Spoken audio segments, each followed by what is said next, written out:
Hey guys, Nicole here, aka Mrs. True Crime, and welcome to Two Concepts and a Cup of Coffee, the Afterthought show where me and a guest co-host discuss one or two of the true crime cases I've gone over this season.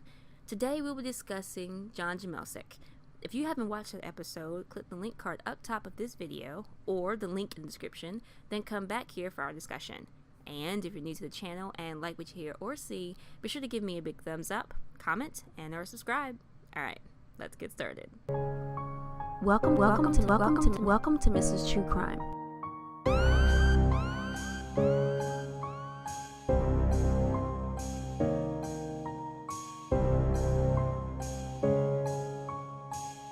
There's also a trail of blood.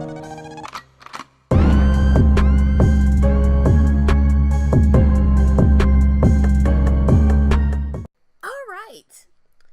I guess this is.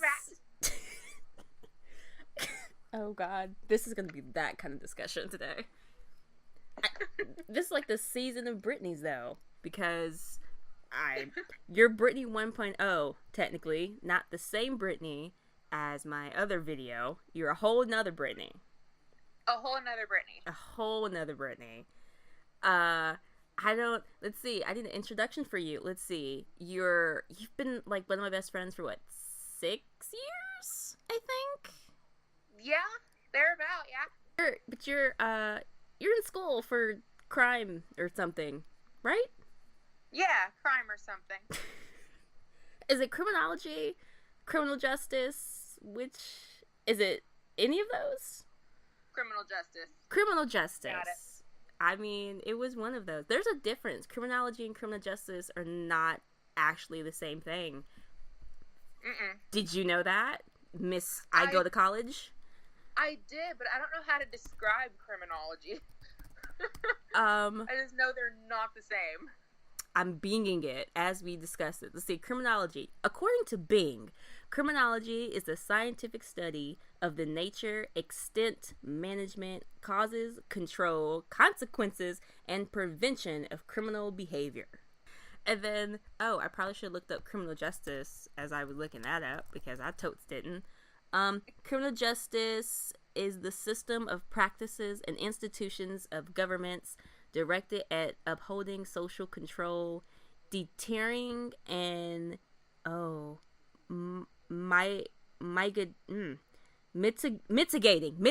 Oh, Jesus. I was like, wait, what were you trying to say? Mitigating crime or sanctioning those who violate laws with criminal penalties and rehab efforts. So today we're talking about John Jamelske. How do you pronounce his name? Jamelske? I think that's how you pronounce his name.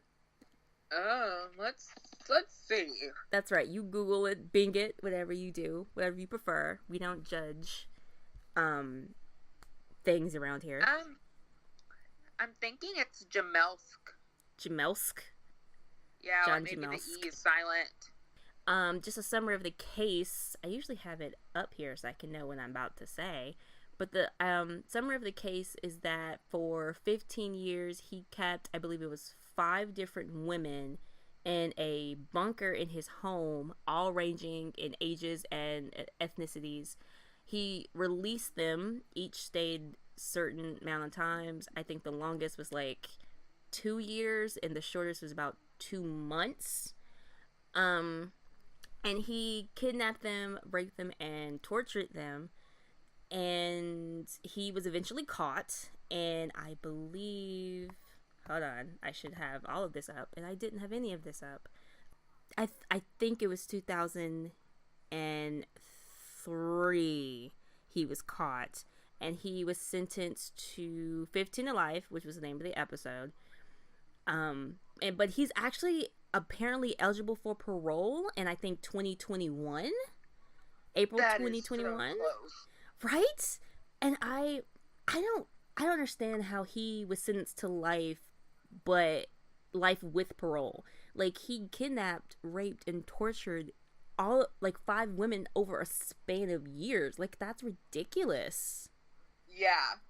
So I was a little bit more prepared this time around in comparison to my first Afterthought special, where it was just me and Britney 2.0 just shooting the breeze and talking. This time I came with facts and statistics because he was, I think it was, I think there's like initials for what he did, which was rape, kidnap, and torture. There's a initial I'm thinking of. Maybe I'm thinking the BTK killer. Is that who I'm thinking of? I think you're thinking BTK. Yeah, I think that's who I'm thinking of. So maybe it's not so much initials, but I'm just getting him confused with someone else. But anywho, so rape statistics. On average, there are 321,500 victims age 12 or older of rape and a sexual assault each year in the United States. Ages 12 to 34 are the highest risk years for rape and sexual assault. Jeez Louise, that's... Okay, that really is terrifying. 1 out of every 6 American women has been the victim of an attempted or completed rape in her lifetime.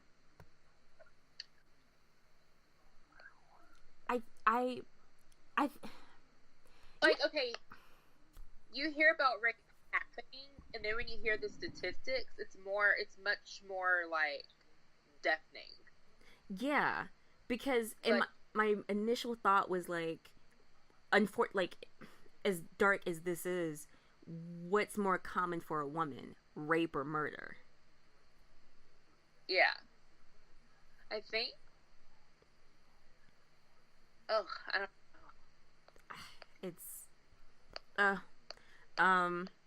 Let's see, in 1998, estimated 17.7 million American women have been victims of attempted or completed rape. 17.7 million. And that was in 1998. We're in 2018 right now. That was, what, 20 years ago? Yeah. So, I mean, what are the numbers 2 decades later? It's had to have, like, tripled. I don't see it have gone down. And in my research, though I feel like it's more of a duh thing, college campuses are, like, prime examples of where rapes take place. Oh, yeah.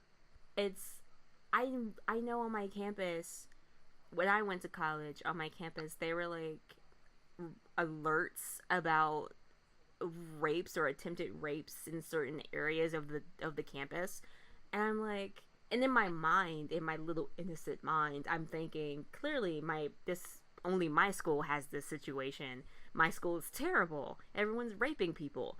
But no, it's every campus. Yeah, like, even at my community college, there were, like, 3 that I know of, that I've heard of. And, like a couple of them were even by a janitor.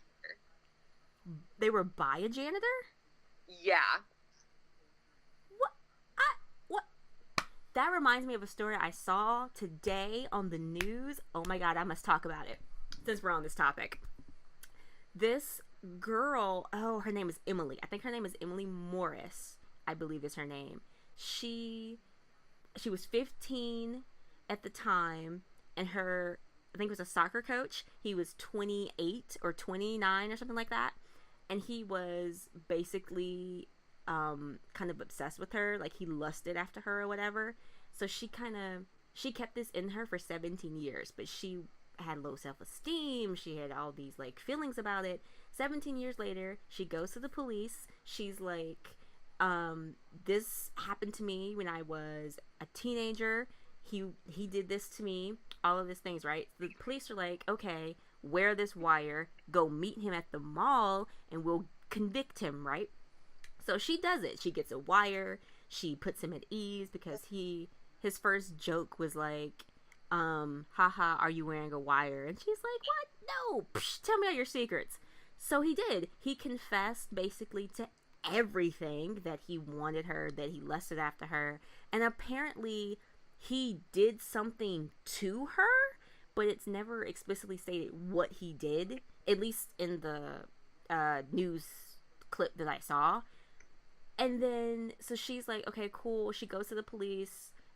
Great. He's arrested on these charges. It was 6 counts of rape sodomy. You think, great, case closed, he's going to jail. Wrong, because before he can even go to trial, Emilie ends up dead. She is found in her kitchen with her head in the trash can with a plastic bag over her head, and the report of her death is like suicide suspicion or something like that.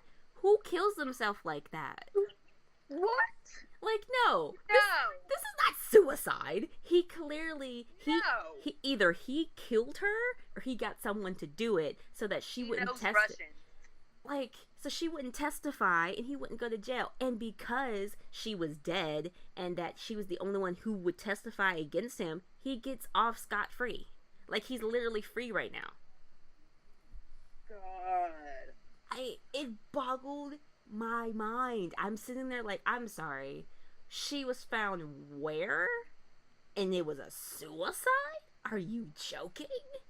That's not. Because Who the hell?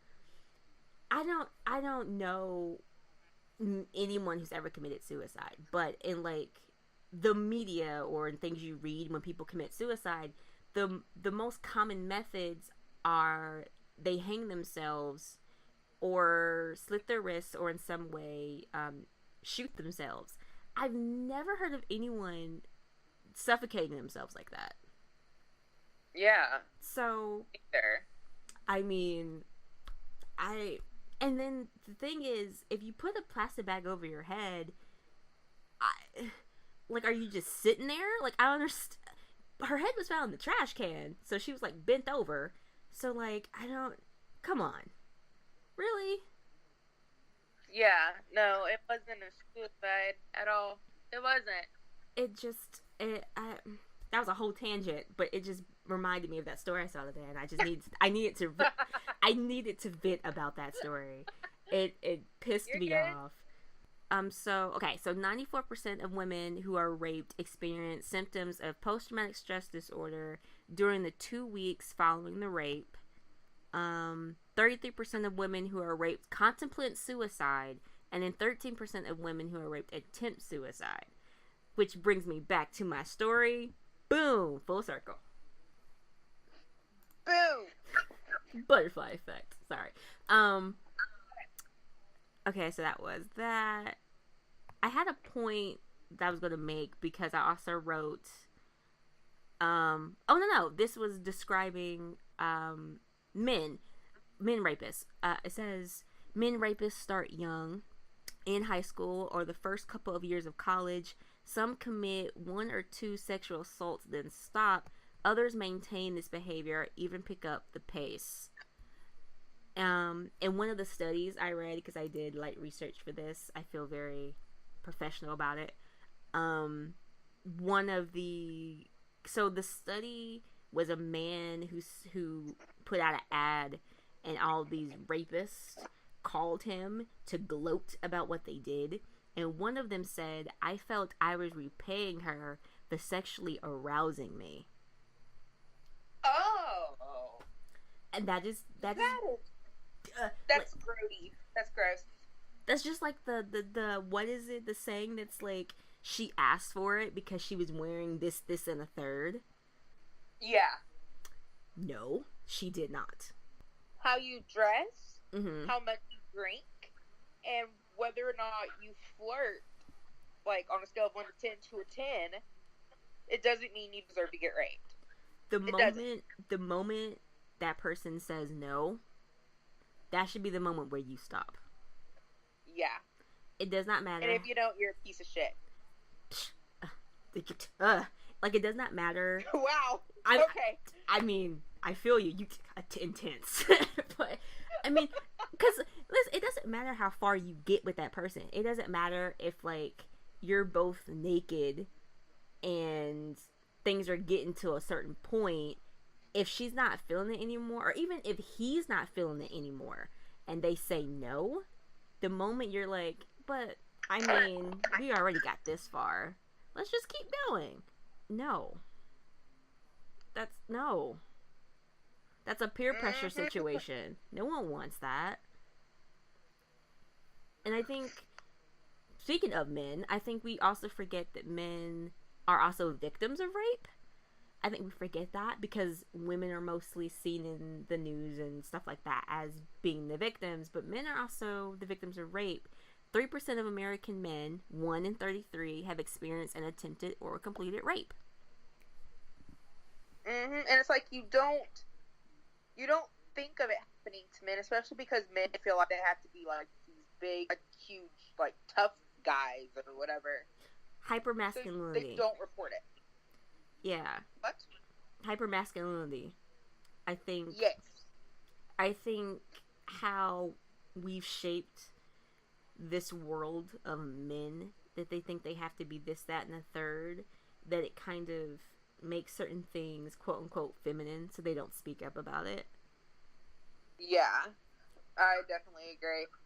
Oh yeah, so John Jamelske raped these women, but he also kidnapped them. Did you find anything on kidnapping? Not adult kidnapping. Okay, yeah. I think adult kidnapping is like super rare. It is. But what did you find? So, family kidnapping is like primarily, it's committed by a parent usually, but it involves a larger percentage of female perpetrators, 43%, than other types of kidnapping offenses. Interesting. I actually did find that interesting because, usually you think it's the man. Yeah. Like, and it occurs more frequently to children under 6.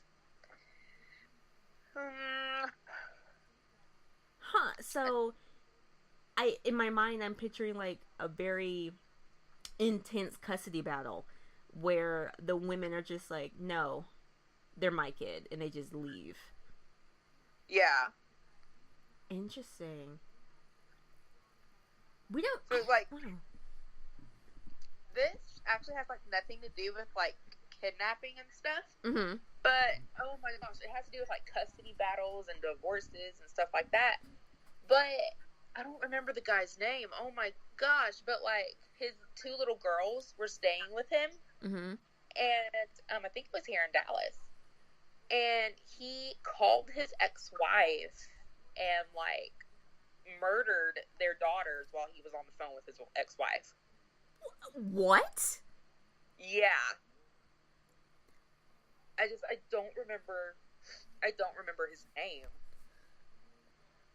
I think that has nothing to do with kidnapping, but I think in a media kind of setting, we put more emphasis on men doing certain crimes so that when women do it, we don't believe it, or we think that the numbers are off and it doesn't happen as often. But just like you said, the kidnapping is women do it more often than men. So I think the media perception of it kind of shifts it. Because I have never heard of I've probably heard of it, but it probably went over my head.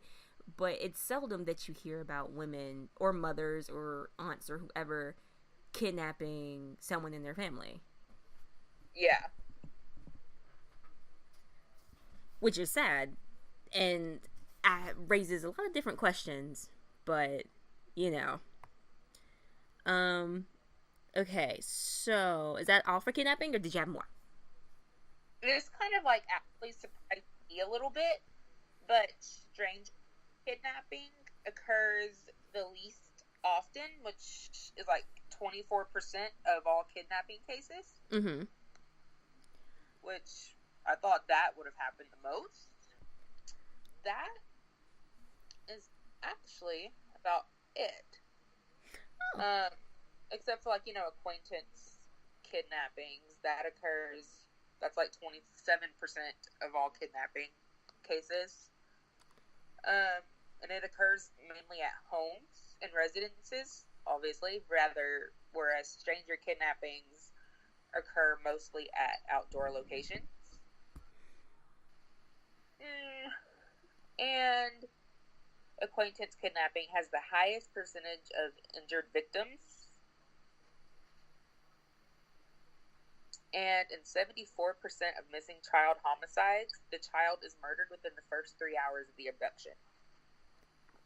The first 3 hours? Yeah. I thought it was the first, 48? It's the first 3? Yeah.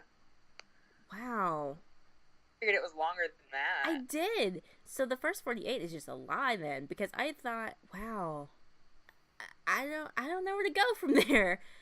3 hours. I mean, I don't wish this, but I think it would be interesting to have a conversation with someone who kidnapped someone, not John Jamelske, no, but like someone who how can I put this? Like, I want to be inside that person's mind. Like, what causes you to kidnap this person? What causes you to kill them? Like, at what point in your crime brigade do you situate yourself that you're like, okay, I'm going to kill this person. I'm going to do this to this person. I'm going to do that to this person. Like, how does that work for you? Like, at what point does that work for you? You know? Yeah. But psychology, right? Yeah, because, like, since we're all talking about John Jamelske, I realized that this is a John Jamelske episode, but we had not really talked about him. But I know that in, like, researching for him, it was, like, his attorney or whatever said that he was looking for girls to be he was looking for someone monogamous who didn't have a lot of diseases, so that he could, like, have sex with them even though his wife was casually dying in the background. And, like, I get that your attorney is supposed to defend your actions, but this like, if the psychology behind it is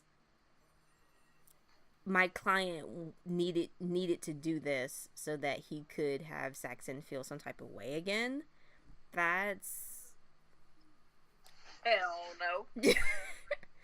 I mean, in layman's terms. Oh, sorry. No, go ahead, go for it. You know what? Go for it. I'm sorry, I keep cutting you off. Is that everything for kidnapping, or did you have so much more information that I just can't wait to listen to? That is it. Okay.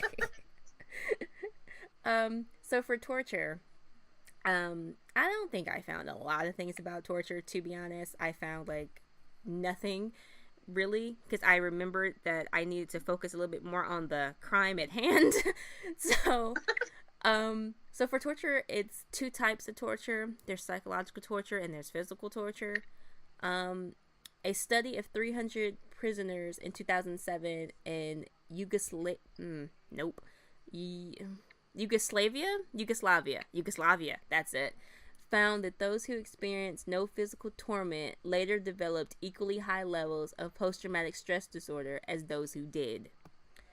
And then types of psychological torture were blackmailing, sleep deprivation, forced nudity, and threat of harm. So this is going to be an awkward transition, but we're going to switch to the link that I sent you.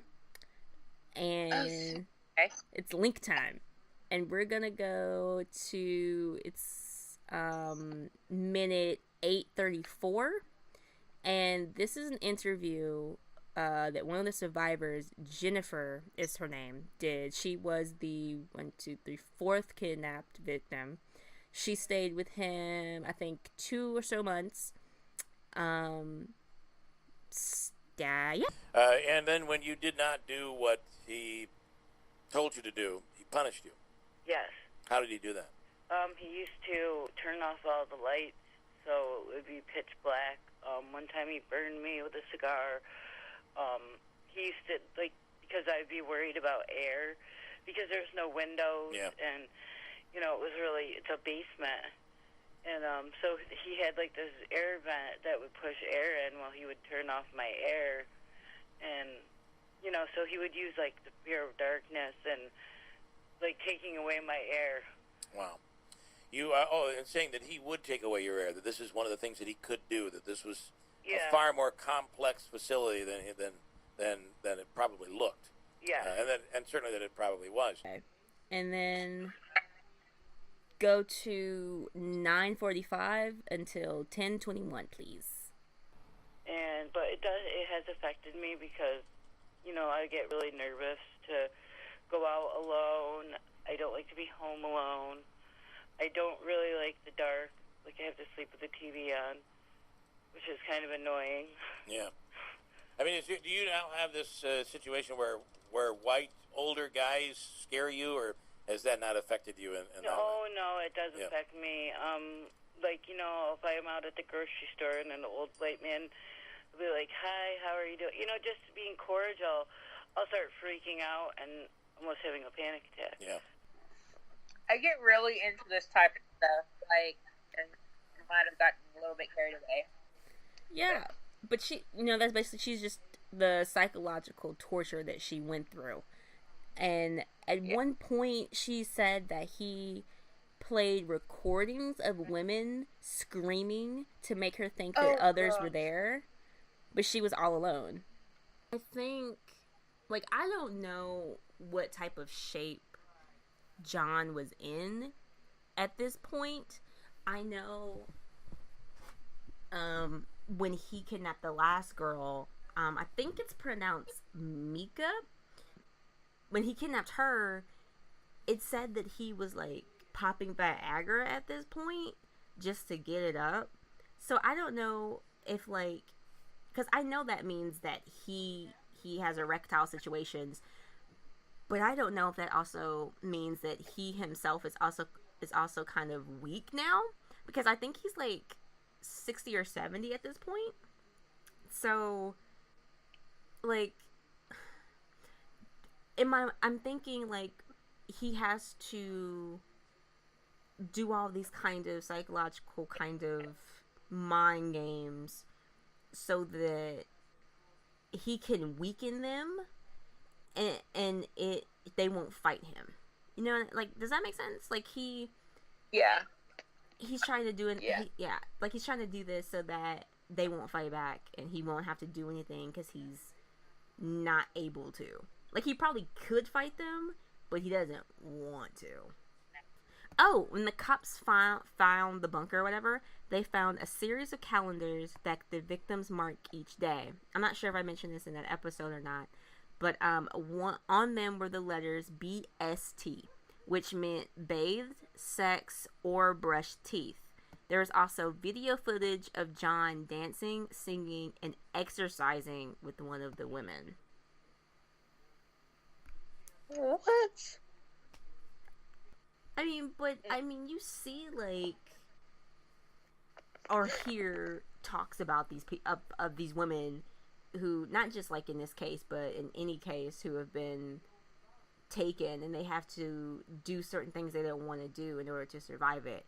But this, and then, like, not even just women, but you would see, like, photos or videos of different crimes that men have committed, and it's like, why do you want mementos? Like why? I know there's a psychological reasoning behind it, and it's a sick fetish. It's just, I don't know how to describe it. I don't either, and honestly, I just don't know how that can be a fetish for some people to get off on the idea of sexual, what's the word I want? Humiliation. Like, I don't get that. I don't know. You have to be real twisted. Really, really twisted. Yeah. Okay, let's go to the video one more time, because I love audio now. Now that I have it, I'm going to keep using them. It's Audio. It is 1:12 to 2:23. And so he had. So when were you kidnapped, and when were you put inside this dungeon? I was kidnapped on May 11th, 2001, and he let me go on July 7th of 2001. And how did he feel so comfortable that he could let you go without you reporting it to authorities? Well, he had told me that, if I went to authorities that he would hurt my family, and that they wouldn't believe me, basically. And when he released me, my mom took me to the hospital, and essentially I ended up speaking to the police because it was somebody that I grew up with. The cop ended up being somebody I grew up with. So I trusted him, and I ended up telling him the story. But then Jamelske was right. The cops didn't end up believing me. They said it was too much like Silence of the Lambs. So for 2 years I went, and he was free, and, he actually used to call me at my jobs and stuff, and I ended up quitting working because, like, he would, for those 2 years before he got caught, he was, like, still calling me and wow. stuff. Yeah, so when he got caught, it was a huge relief. So I have no idea if he did this with the other 4 women. But just the fact that when she finally got her freedom, he continued to bug her about it. Like, what did he expect? Like, what did he want from her? That is extremely... I don't feel like bothersome is the right word. It's creepy. Yeah, like, I don't know how this will sound, so forgive me if this sounds insensitive or just wrong in all sense of the words, but if he... okay, on some spectrum I get that it's probably just another psychological torture situation where he's trying to bring her down so that she doesn't... Well, she did run to the cops, though, so I'm not too sure what the game was, but, like, if he was just gonna continuously play these little mind games with her when he released her, why did he release her in the first place if he was just gonna continue to play with her as if she was just an object? Yeah. I don't think that sounds wrong, though, but that's my thought, too. Like, if you're gonna do this, why did you release her? Like, it makes no sense. Like, I wanted to say that it was probably just a psychological game so that she wouldn't go to the police, but she went to the police literally the day that she got released, but the cops didn't do anything about it, which is, I don't know if it's not MO, because John's MO was that he drove at night in his car and he searched the streets for women, so that's not really his MO.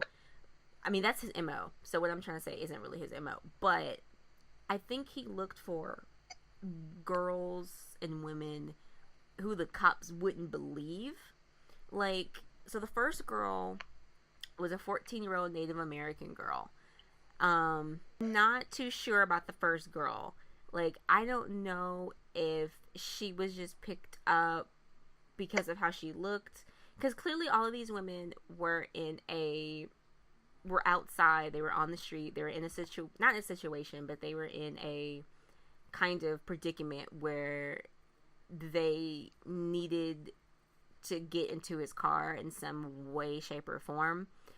Let's see if I can... Does it say what her situation was? Okay, so the first girl, Native American girl, her name, her alias is Kirsten. Kirsten? Kirsten? Is that Kirsten? Yeah. Kirsten. Okay. So Kirsten, it says that, so she was one of the girls who went to Larry King Live, and it said that she had been drinking with friends, and she was trying to get a ride to a friend's house, and she ended up in his car. So she was drunk or buzzed. She was clearly not in her right mind. She was clearly kind of in a vulnerable state. And John thought that was a perfect opportunity, and she became his first victim. And she stayed with him for 2 years. And when she got free, if I'm remembering this correctly, when she got free, he kind of threatened her family. She kind of threatened her family. And I think that's why she was kind of off-putting on, like, going to the police or anything like that. Let me see if I can see. So she sent letters. She wrote letters. She left voicemails, and she sent audio recordings to her family, all while at captivity, so that the family wouldn't look for her. When she came back home, she said she simply ran away because John had photos of her family and threatened to harm them if she ever reported him. So that was the first victim. Second victim was a 14-year-old Latina, and she was a runaway. And when she actually did go to the police and report the crime, the police didn't believe her because of her past history, so they didn't know if they could believe her credibility. And then the next victim was a 53-year-old Vietnamese woman. She was a refugee who didn't really speak English, so when she reported him, once again, like so many people reported him, but cops didn't do anything. So when she reported him, nothing really happened. She claimed it was because of racism, basically, and that they kind of thought that she made it up. So, what? Take that how you want, I guess. And then Jennifer was the fourth victim. She was 26-year-old Caucasian, and she was manipulated to believe he was a part of an underground slavery ring. She went to the police, though. Nothing happened. It wasn't until the final girl, who was a 16-year-old African-American girl, who phoned her, I believe it was her sister, and told her where she was, and that's when he was arrested. And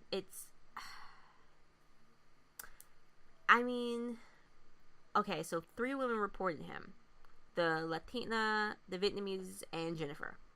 If these 3 women are reporting this crime to you, and the, what you want to call it, the, details, bullet points, are all kind of the same, what are you doing? They just didn't want to do their job. They just didn't want to what? Do their job and actually investigate.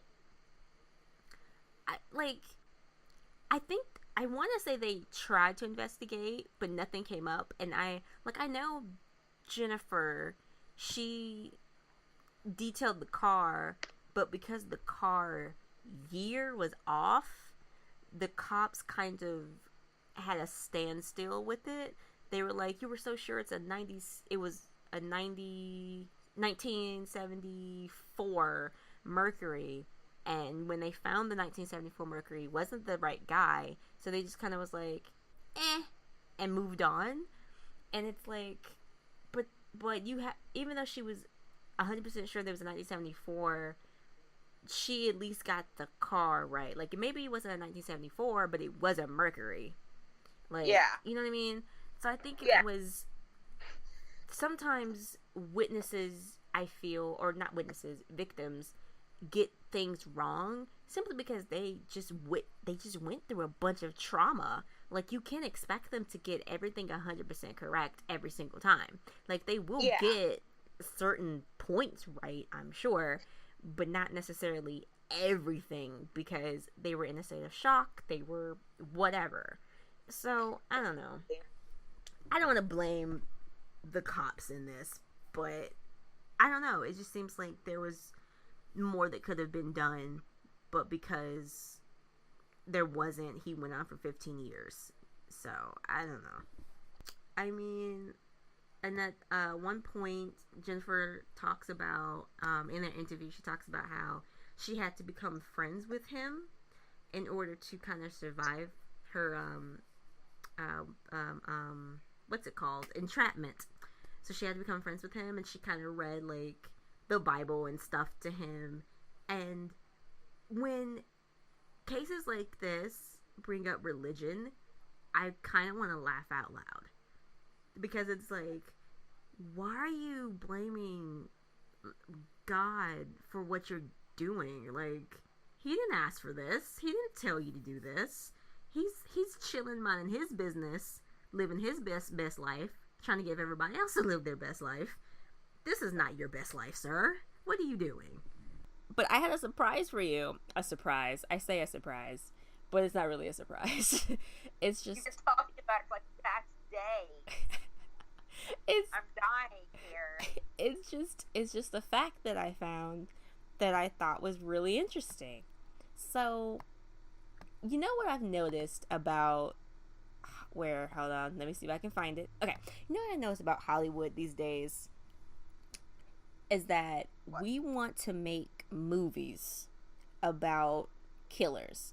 And I don't know if you want to call it romanticizing the crimes or what. But I mean, you got that Dahmer murder movie that came out with Austin from Austin Alley, because I don't remember his actual name. You got, I don't know when it's supposed to come out, but Zac Efron was playing Ted Bundy in some movie at some point in time. Yeah, I've seen that too.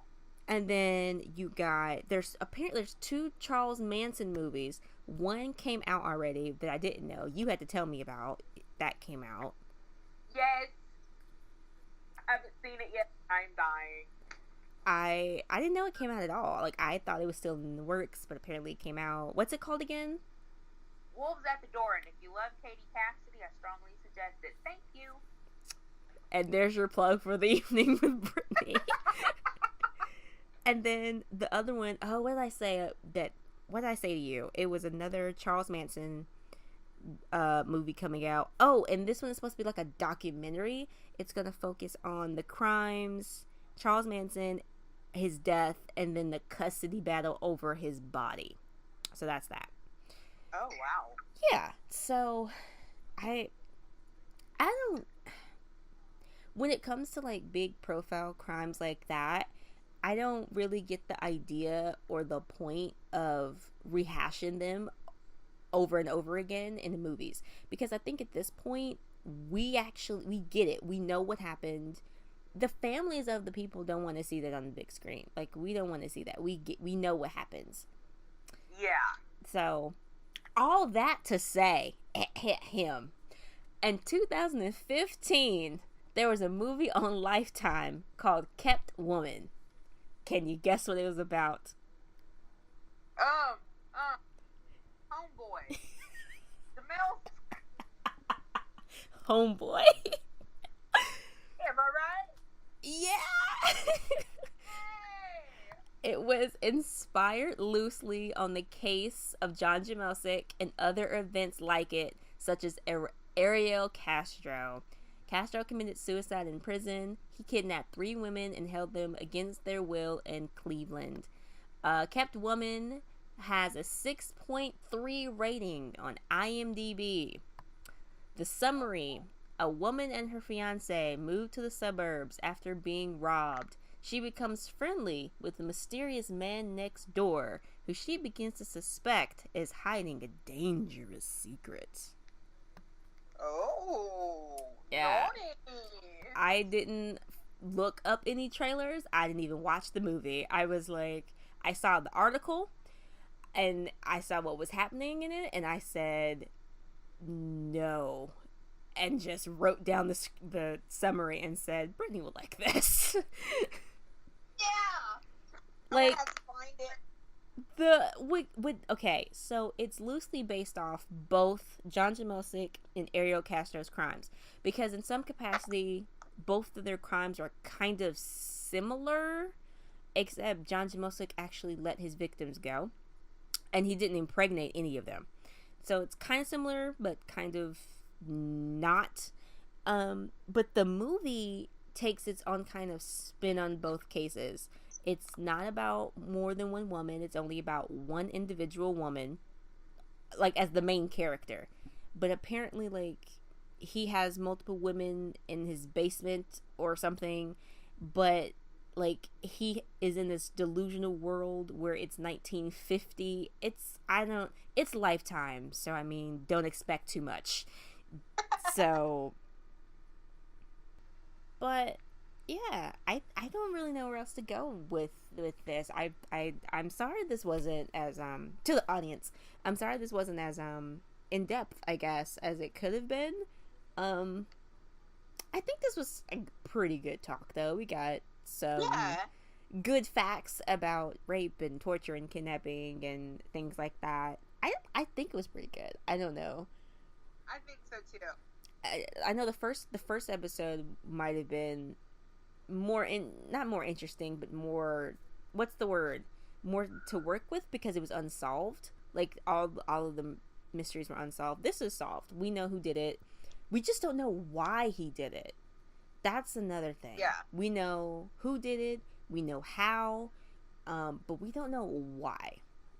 And I think the excuse that he did it just because he wanted to have sex is, I mean, that could be the reason, but I feel like it goes way deeper than that. I feel like there's an actual legit reason why he targeted these specific women and why he continued to target them even after he let them go.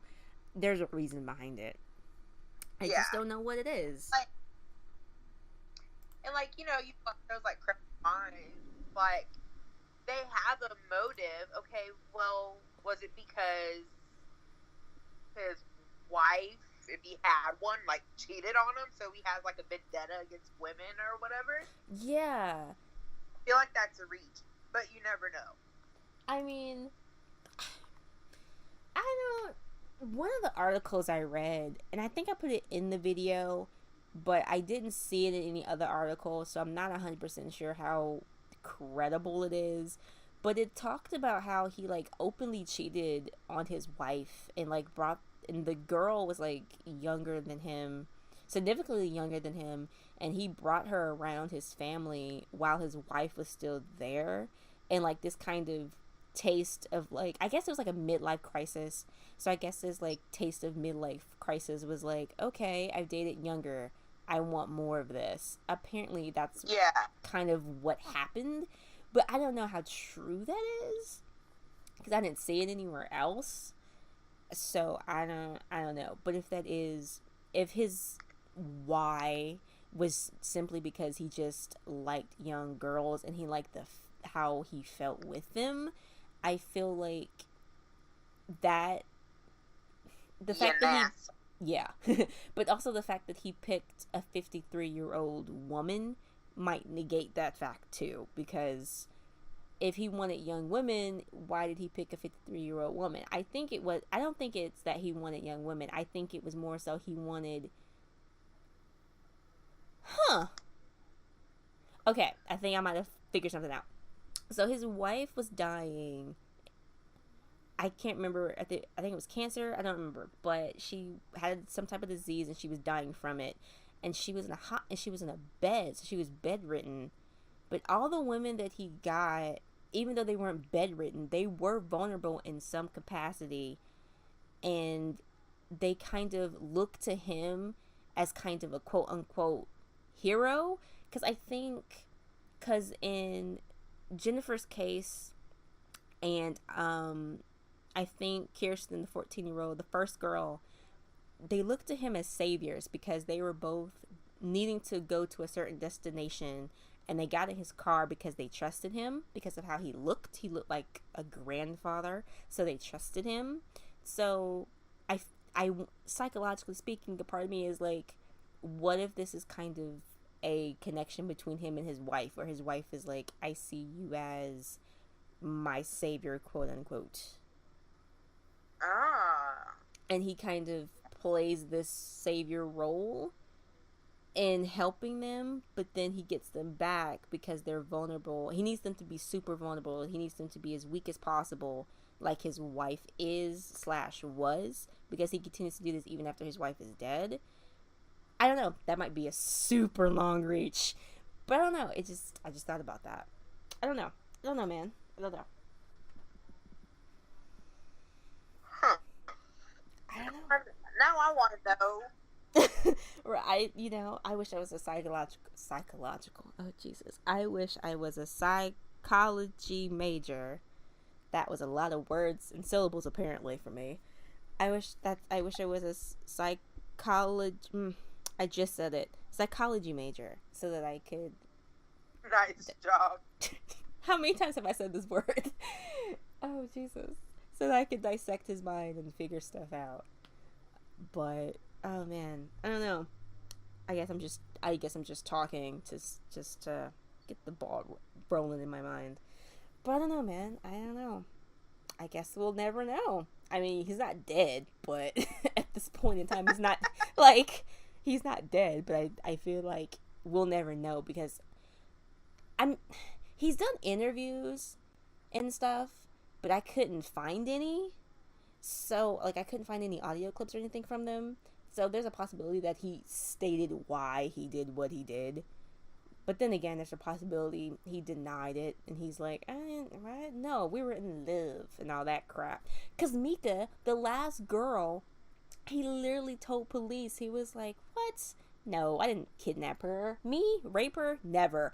We're in love. That's my girlfriend. I'm sorry she's so younger than me. It's fine. I remember that. I'm like, okay, dude. Yeah. They didn't buy it, so it's whatever. But, yeah, well, thanks for coming on my channel and such. Thank you for having me. Of course, you know. Much appreciated. You know, I feel like in the future, I'm going to get you back. We're going to have another year of Britney's. I feel like it's important. It's very important. Yeah. Britney are a dying bunch. Okay. I don't know where to go from there, but okay. All right. Well, because, people will choose names like, Apple and... Apple. That is true. That's Gwyneth Paltrow's kid, I think. Other piece of crap name. So, No offense if your name is Apple. Or so she does. Well, I'm trying to keep all people to watch my channel. So watch her channel. You won't regret it. Be kind, be loud, be aware. That's it. Stay true, folks.